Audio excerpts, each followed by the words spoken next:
Olá, pessoal, vamos para a nossa quinta aula de biofarmácia. Falaremos hoje sobre o seguinte assunto: interferentes no processo de absorção, fatores fisiológicos, ou seja, são todos os fatores relacionados ao organismo, né, humano, à fisiologia, que vão interferir na etapa de absorção de fármacos. Ou seja, a gente sabe que dentro das etapas da farmacocinética, a absorção é a primeira. E sem ela, não tem como o fármaco percorrer as demais etapas, como a distribuição, sofrer processo de biotransformação para ser excretado, né? Com exceção da via intravenosa, né? Que não tem absorção porque o fármaco é diretamente injetado na corrente sanguínea. Porém, as demais vias de administração precisam do processo de absorção. É uma etapa fundamental, é uma etapa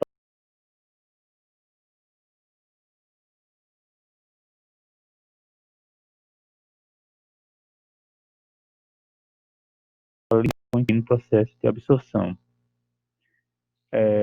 Nós sabemos, né, que quando administramos um fármaco, por exemplo, por via oral, vamos lá supor, por exemplo, uma forma farmacêutica de um comprimido, você vai administrar o fármaco por via oral, vai ser deglutido, né, percorrer o esôfago, chegar ao estômago. No estômago, esse fármaco vai ficar por um período de tempo, né, onde vai estar exposto ao pH ácido do estômago, às secreções que ocorrem, né, dentro desse estômago, né, e vai precisar sofrer processos de desintegração para depois ser solubilizado e passar para o intestino, onde vai ser absorvido, né? Então, só a partir do momento que ele é absorvido pelo intestino que ele vai estar o que biodisponível na corrente sanguínea. Porém, esses fármacos que são absorvidos no intestino já tem um direcionamento de um sistema porta-hepático que leva boa parte desses medicamentos para o fígado, onde vão sofrer o efeito de primeira passagem, ou seja, o fármaco ali vai sofrer biotransformação, podendo ser inativado. Algumas drogas podem tornar-se até mais ativas do que a anteriormente administrada, né? Que a gente chama de profármaco, e em alguns casos tornando essa molécula mais hidrossolúvel para ser excretada por via urinária. Ou seja, são várias etapas, vários processos que ocorrem desde esse processo de absorção até a chegada do fármaco na corrente sanguínea. E alguns desses fatores podem contribuir, né, para diminuir ou não esse processo de absorção, ok? A biodisponibilidade, né? Existem etapas que vão que limitar, né? E, consequentemente, interferir na biodisponibilidade. A biodisponibilidade, como nós já discutimos em outras aulas, é o que? A quantidade de fármaco que chega à corrente sanguínea. Ou seja, a partir do momento que eu tenho uma determinada quantidade de fármaco na corrente sanguínea, ele está o que? Disponível para se distribuir para os demais tecidos e fazer a sua atividade biológica. Porém, para que um fármaco chegue na corrente sanguínea, é preciso que antes esse fármaco esteja o quê? Dissolvido. Então, a gente vai introduzir um comprimido. Ele vai ter que desintegrar para depois se transformar em partículas menores, ser dissolvido nos fluidos biológicos, para a partir daí poder ser o quê? Absorvido pela corrente sanguínea. Permeabilidade, fator importante que vai depender muito das características físico-químicas dessa molécula. Se ela é mais lipossolúvel, tem mais afinidade com os lipídios de membranas, ou é mais hidrossolúvel. Numa membrana plasmática, por exemplo, vamos imaginar com uma membrana e aqui algum canal de transporte, por exemplo. Então, aqui na membrana plasmática, essa região aqui, existem vários lipídios de membrana. Então, fármacos que tenham características de ser lipofílicos, ele consegue atravessar o quê? Mais facilmente através de lipídios de membrana. Porém, fármacos que sejam hidrossolúveis vão precisar de um transportador, de um carreador, canal de membrana que faça o quê? Coloque essa molécula hidrossolúvel para dentro da célula. Aí podem ser por alguns processos de fusão simples, fusão facilitada. Fusão facilitada, fusão simples seria através da passagem por lipídios, né? Seriam moléculas lipossolúveis. A difusão através de poros ou de facilitadores seria uma difusão facilitada, até mesmo com transporte ativo, né? Com gasto de energia. E para que o fármaco chegue à corrente sanguínea depende de quê? De sua liberação a partir da forma farmacêutica. Por exemplo, já falei em algumas aulas, comprimido. Imagine que um farmacêutico, quando vai sintetizar um comprimido, ele é submetido que aquela massa de um pó, de um granulado, a uma força de compressão, ou seja, existe uma compressão para formar o que? O comprimido. Porém, se essa força de compressão for muito forte, pode ser que o comprimido nem desintegre no organismo. Então, tem que ser estudado a força de compressão que vai ser empregada para fabricar um comprimido, porque ele tem que ficar estável durante toda a vida de prateleira, mas também não pode ficar sem sofrer alterações quando for administrado no organismo vivo. Então, tem que ser intermediário, né? E como a maioria das vias de administração, a via oral é muito utilizada, depende muito de quê? Do esvaziamento gástrico. Então, imagine que você administra um comprimido por via oral, enquanto o estômago não liberar aquele fármaco para o intestino, não vai haver absorção. Consequentemente, não vai ter a chegada do fármaco na via sanguínea e, consequentemente, a biodisponibilidade vai estar o quê? Retardada.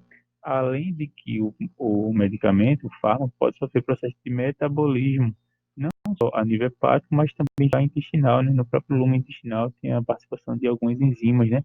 As próprias células da mucosa intestinal, com auxílio de algumas enzimas, podem promover uma pré-formação em algumas moléculas. E o fígado é o que? O local de primeira passagem, né, dos fármacos administrados por via oral e, consequentemente, local de metabolismo deles. Então, as principais barreiras que vão interferir na absorção de um fármaco são que pH gastrointestinal, presença de enzimas, alimentos também vão interferir nessa absorção, doenças e distúrbios fisiológicos, as próprias membranas do trato gastrointestinal, se houver algum problema nelas, e o metabolismo pré-sistêmico, né? Metabolismo hepático. Nós vamos ver cada um deles. Em relação ao pH gástrico, né? Sabemos que o estômago ele tem um pH entre 1,5 e 3, né? Ou seja, um baixo ácido, pH com que? Alta concentração de H+, de prótons, né? Então, imagine, por exemplo, você administrar um fármaco que ele seja degradado facilmente no pH ácido. Então, esse fármaco não vai ser absorvido, porque a molécula vai estar o quê? Degradada, né? Isso vai interferir muito no pH, a questão da estabilidade, né? E a própria ionização dos fármacos, né? Vamos supor aqui, ó, se eu administrar uma, por exemplo, sabe que ele vai sofrer o processo de ionização, liberando H+,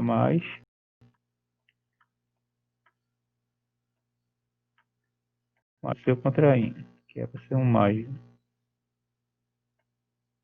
era para ser mais aqui, mas compreenda. Então vamos lá. Imagine que no pH ácido do estômago eu tenho que alta concentração de prótons, né? Como eu falei. Então, para manter o equilíbrio químico, vou ter que deslocar na forma quem?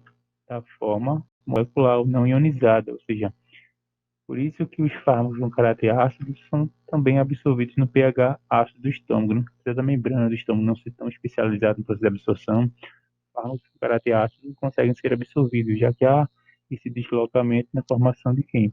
De moléculas lipofílicas, não ionizadas, né? E, consequentemente, toda essa diferença de pH vai alterar na velocidade de absorção de um fármaco, né? Se o fármaco não é facilmente absorvido, ele vai ter dificuldade em chegar na corrente sanguínea, né? Consequentemente, o pH vai afetar o quê? Na desintegração do medicamento e na absorção. Se for um fármaco que seja instável, vai ser degradado no meio ácido. Se for um fármaco, por exemplo, caráter ácido, ele vai também ser absorvido. Então, a escolha da via de administração pode ser uma alternativa para evitar que o fármaco passe, por exemplo, pelo estômago e sofra algum processo de degradação ou de retardo, né, pela ionização. Se for, por exemplo, uma molécula com caráter básico, e no pH ácido ele vai estar o quê? Mas na sua forma ionizada, ou seja, ácidos são melhores absorvidos no pH ácidos, bases, melhores absorvidos no pH, logo equilíbrio na forma molecular, perdão. Então, fármacos com caráter básico seriam melhores absorvidos a nível do intestino, que tem um pH mais alto, e já os fármacos com caráter ácido a nível do estômago, apesar deles também serem absorvidos no intestino.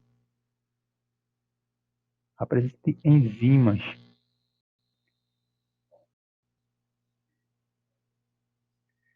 Por exemplo, no estômago, uma enzima bastante importante é a pepsina, presente lá no estômago. Ela pode participar do processo de quebra de algumas moléculas, consequentemente, que a chegada desse fármaco na corrente sanguínea. Da mesma forma, no intestino, tem vários tipos de enzimas, ó, lipases, né, degradar lipídios, amilases, amidos e proteases, proteínas, né, além da presença de quem? De algumas células bacterianas, né, no cólon. Isso também pode favorecer a quebra e a degradação de algumas moléculas, consequentemente, diminuir a quantidade que vai chegar de maneira intacta na corrente sanguínea para estar biodisponível, né? Ou seja, são processos que podem promover a degradação de fármacos, né? A gente vê que essas enzimas, né, participam, consequentemente, e de maneira primordial para a quebra de alimentos, mas também vão ter fármacos que vão ter o quê? Natureza peptídica, nucleotídica ou de um ácido gráfico, guardando semelhança com a estrutura de alimentos e podendo ser degradado por essas enzimas, né? Consequentemente, essas enzimas também podem interferir aqui na liberação do fármaco e suas formas farmacêuticas, eu acho, e promover a hidrólise de fármacos na forma de ésteres, né? Os ésteres são facilmente hidrolisáveis, né? Então, a presença de água no meio pode favorecer a quebra de algumas moléculas com essas características.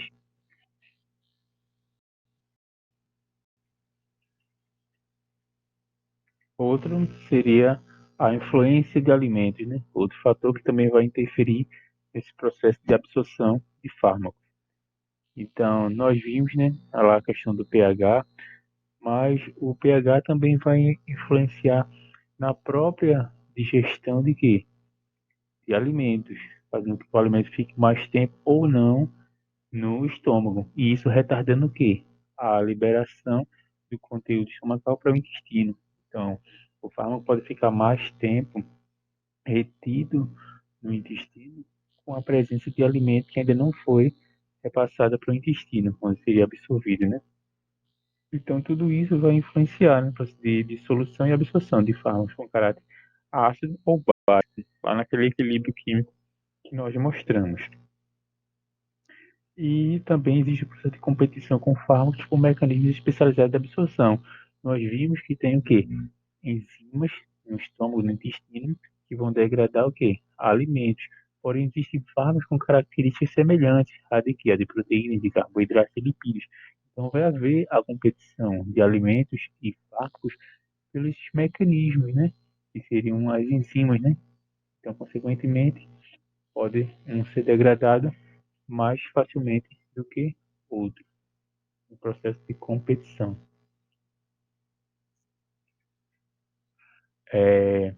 Uma característica importante, né, é de fármacos como o do grupo das tetraciclinas, sofrem uma complexação, né?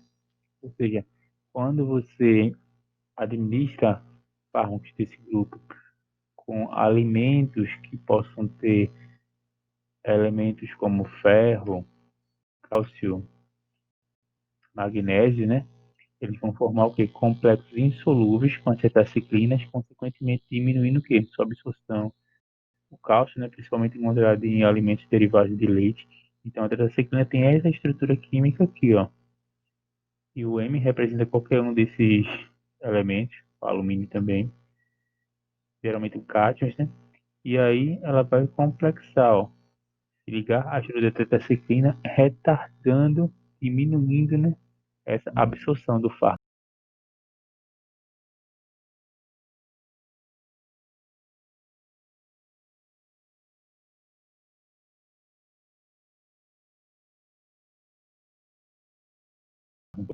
com que alimento ela pode ser administrada ou não. Existem, né, alguns alimentos que vão estimular mais ainda a secreção do trato gastrointestinal. E se tiver, por exemplo, algum fármaco que seja instável, né, pode sofrer o quê? Processo de degradação, com consequente redução da biodisponibilidade, né? Sais biliares, né, também tem papel importante nesse processo de dissolução e absorção de fármacos solúveis, né? E também complexo, como é o caso da neomicina, né? A gente sabe que sais biliares é um processo importante da solubilização de gordura, né? Então, fármacos com essas características também vão ter processo importante de absorção solubilizados. E o tipo de dieta, né, que você faz vai influenciar também na absorção de fármacos devido às características de um e de outro. Por exemplo, aqui tem uns fármacos como ácido salicílico, barbitúrico, penicilina, tem caráter ácido. Então, quando você faz uma dieta com características alcalinas, você vai estar o quê? Aumentando a excreção desses fármacos. Ele tem caráter ácido, um alimento básico, então ele vai favorecer uma excreção, né? Como se houvesse uma reação de neutralização deles. Já fármacos como a amitriptilina vão ter a sua excreção aumentada na presença de dietas com ácido. Então é como se houvesse um mecanismo, né, entre uma ácido e uma base. Já alguns outros tipos de alimentos podem promover o quê? Uma redução de efeito em primeira passagem de medicamentos como o propanolol, consequentemente vai aumentar a sua absorção e biodisponibilidade, ou seja, é importante conhecer de características de um ou outra classe de medicamentos para ver a influência do alimento. Então é muito importante a gente, quando fala em interação medicamentosa, mas lembrar que é de suma importância ver a interação entre alimentos e medicamentos, né? Que até em alguns casos é muito mais comum. Sabe?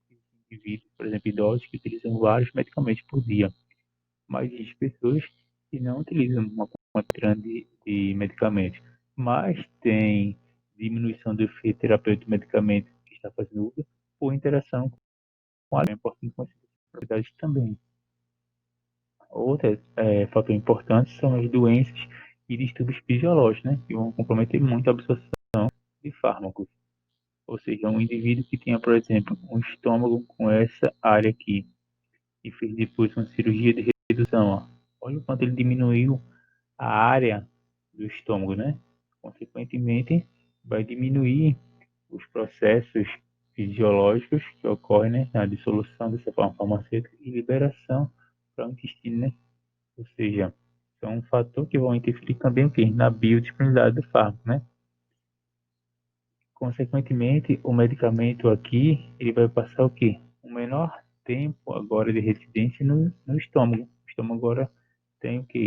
Um menor compartimento. Pode ser que talvez o comprimido se administrou aqui seja repassado para o intestino sem ter sido completamente solubilizado, né? Quebrado. Então é importante conhecer das características fisiológicas do indivíduo, né? Se ele já passou por algum tipo de cirurgia dessa ou não. A própria membrana do trato gastrointestinal é muito importante. Nós falamos lá que os fármacos com caráter ácido são melhores, são bem absorvidos no pH ácido do estômago, devido ao caráter ácido que ele se encontra, né? Predominando na forma molecular. Imagine, por exemplo, que duas membranas. A membrana do intestino é uma membrana semelhante a essa, bastante fina, bastante delgada, que favorece muito mais rapidamente a passagem dos fármacos. Já a membrana do estômago, ela é mais espessa, mais grossa, né? Já que o estômago vai ter que se movimentar para promover a quebra do alimento. Então, tem uma maior dificuldade nos fármacos atravessá-la, né? Se eu colocar um fármaco aqui, mais rapidamente ele vai atravessar com a membrana do intestino. Por isso que o processo de absorção é no intestino. E, além do mais, tem uma grande área de absorção, uma área superficial bastante grande devido às microvelocidades, né, do intestino, né? Que aumenta muito a área de superfície. E como eu falei, Nesse processo de absorção, de atravessar as membranas intestinais, podem ocorrer de diversas formas, né? A difusão passiva é a que ocorre para o quê? A maioria dos fármacos, né? Esse processo de penetrar na célula, né? E ocorre, sobretudo, quando o fármaco se encontra na forma não ionizada, ou seja, essa fórmula aqui, ó, não ionizada ou molecular, sem a presença de cargas. Então, a molécula tem um caráter mais lipofílico e consegue atravessar simplesmente dos lipídios de membrana, né? Ou seja, a forma não ionizada, lipossolúvel, é muito bem absorvida, né? E como nós falamos, fármacos com caráter ácido tem uma boa absorção em pH baixo, como o pH, por exemplo, do estômago, mas mesmo assim bem absorvido no intestino. Já fármacos que são bases fracas têm boa absorção onde? Em pHs mais altos, então seria pH do intestino, né? Existe também o transporte mediado por carreadores, né? Como, por exemplo, o transporte ativo. Então, um fármaco que está lá no lume intestinal vai precisar o quê? Atravessar a membrana celular ou mesmo se ligar a um carreador para depois chegar onde? No interior da célula. Então, existem vários processos de transporte de fármacos que vai depender de suas características, se ele é mais lipossolúvel ou hidrossolúvel, né? Quando é mais lipossolúvel, tem facilidade em atravessar simplesmente os lipídios de membrana. Quando não, vai ter que ser auxiliado por algum carreador, inclusive gastando energia no transporte ativo. A difusão facilitada, né? O transporte facilitado também é um fator bastante importante nesse processo de incorporação de fármacos para o meio interno. Não ocorre contra um gradiente de concentração, não requer energia, né? Diferente do transporte ativo, né? E requer apenas um gradiente de concentração com força motriz, passível de solubilização e sujeito à inibição para um processo de saturação. Então, aqui o fármaco está no meio exterior, ele vai se ligar ao carregador e ser incorporado para onde? Para dentro da célula. E o metabolismo pré-sistêmico, né? Fator importante, né? Ele pode limitar muito a quantidade de fármaco que vai chegar na corrente sanguínea. É o que nós chamamos de efeito de primeira passagem, né? Quando os fármacos são administrados por via oral, principalmente oferece esse efeito, né? Que o sistema porta-hepático, através da absorção pelo intestino, leva esses fármacos para o fígado. Isso pode reduzir e muito a biodisponibilidade, já que boa parte dos fármacos vão ser o quê? Metabolizados, né? O fígado é o principal órgão, né? Responsável pelo esse processo de metabolização. Lá existe um complexo de enzima chamado citocromo P450, complexo de enzima responsável pelo processo de degradação, né? E lá no fígado é o que? O sítio primário do metabolismo, né? Lá esses fármacos podem sofrer processo de alteração, tornando mais hidrossolúvel, facilitando a excreção urinária, tornar esse fármaco mais ativo do que a molécula que foi administrada ou mesmo inativando. Ou seja, se você vai inativar ou promover modificações na estrutura dessa molécula, pode consequentemente diminuir a quantidade que vai chegar no lume, a quantidade que vai chegar na corrente sanguínea e, consequentemente, interferir onde? Na biodisponibilidade, ou seja, aquela quantidade de fármaco que estaria disponível para fazer os efeitos terapêuticos. Então, aqui, ó, você tem lá a membrana, né, do intestino, com os fármacos que vão ser absorvidos e levar para onde? Para o fígado, pelo sistema porta-hepático. E aí sofreu o processo de metabolização. E aí diminuir, talvez, a quantidade de fármacos que vão estar biodisponíveis para fazer o seu efeito terapêutico. Então, o metabolismo pré-sistêmico é bastante importante, né? E um fator bastante limitante da quantidade de fármaco que pode chegar na corrente sanguínea. Então, se você sabe que um fármaco pode sofrer grande degradação ao passar pelo fígado, você pode procurar vias alternativas, né? Como a via sublingual, a própria via intravenosa, né? Para diminuir, ou até mesmo a via retal, que vai em torno de 50% do fármaco, para evitar o metabolismo pré-sistêmico. Então, é preciso conhecer as propriedades do fármaco para escolher, inclusive, a via de administração, como nós já vimos em aulas anteriores. Então, com isso, a gente viu fatores fisiológicos relacionados no corpo, em que pode diminuir a quantidade de fármaco que vai chegar onde? Na corrente sanguínea. Na próxima aula veremos outros fatores que vão interferir no processo relacionados aos processos farmacocinéticos, né? Relacionados aos processos da própria droga. Então, com isso, a gente viu mais uma vez, reforçou a importância do processo de absorção de fármacos, né? Porque ele é o primeiro elemento que vai levar o fármaco para a corrente sanguínea, e daí ele vai estar levado ao restante dos tecidos e fazer o seu efeito terapêutico, e depois ser eliminado do organismo, ok? Então, com isso a gente fecha essa aula. Na próxima aula daremos continuidade ainda à importância dos processos de absorção.